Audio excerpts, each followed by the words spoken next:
에너지 안보에서 빼놓을 수 없는 원자력 발전. 원자력 발전에서 우리가 꼭 관심을 가져야 할 부분이 있습니다. 사용 후 핵 연료의 운영과 관리, 처분인데요. 우리나라는 사용 후 핵 연료를 얼마나 안전하게 처분하고 관리하고 있을까요? 원자력 발전소에서 나오는 사용 후 핵 연료는 쓰레기 처리 과정과 비교하면 이해가 쉽습니다. 쓰레기를 버리기 전에 모아두는 단계인 임시 저장, 지역별로 모아두는 단계인 중간 저장, 재활용 단계인 재처리, 마지막으로 폐기물 매립은 영구 처분에 해당되는데요. 한 가지 차이점은 쓰레기는 악취나 유해 물질이 빠져나가지 않게 안전한 곳에 잘 밀폐 보관해야 하지만 사용 후 핵 연료는 쓰레기에 넣는 높은 열과 방사능이 발생하므로 일반 쓰레기와는 다른 특별한 보관 방법이 필요합니다. 그래서 영구 처분 전 단계에 해당하는 중간 저장의 경우 습식 저장과 건식 저장 두 가지 방법으로 관리합니다. 우선 습식 저장은 사용 후 핵 연료를 물속에 보관하는 방식입니다. 원자로에서 빼낸 사용 후 핵 연료는 핵분열 반응이 충분히 줄어들 때까지 많은 열과 방사선을 발생시킵니다. 그래서 방사선과 열을 잘 흡수하는 물속에 보관합니다.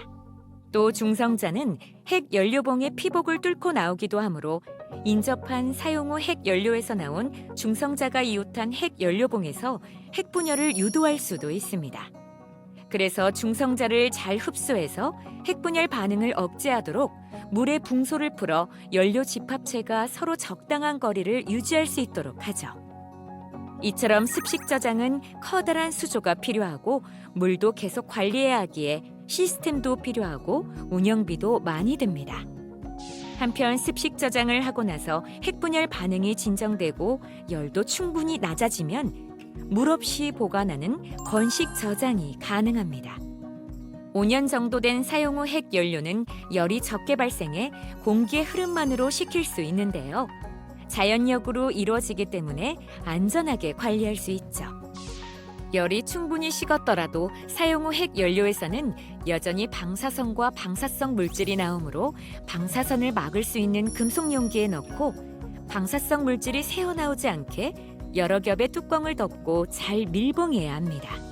캐니스터에 밀봉한 상태에서는 방사능에 의한 위험이 크게 줄어들기 때문에 이 상태로 보관 및 운반도 가능합니다.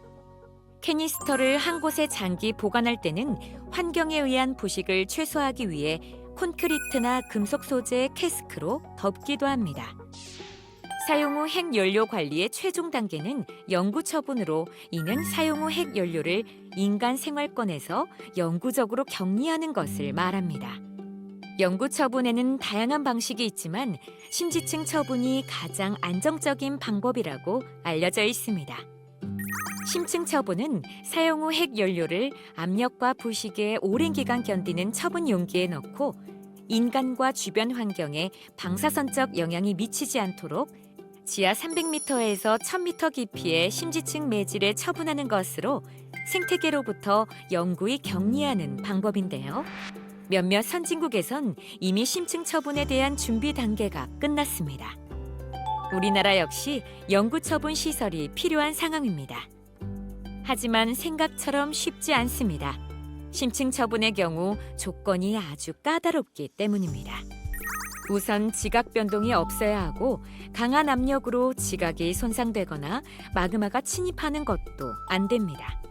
또 많은 시간을 들여 지각을 조사해 문제가 없다는 사실이 확인되어야 사용 후 핵연료 영구 처분 시설 건설이 가능합니다. 지질 조사만 10년 이상, 주민들의 의견 수렴과 건설까지 약 30년 정도가 소요된다고 하는데요. 우리나라는 지난 40년간 약 52만 다발의 사용 후 핵연료 발생으로 이미 임시저장 시설의 포화율이 90%를 넘었습니다. 이런 문제들이 해결돼 더 이상 늦출 수 없는 사용 후 핵연료 처분이 하루빨리 이뤄지길 기대해 봅니다.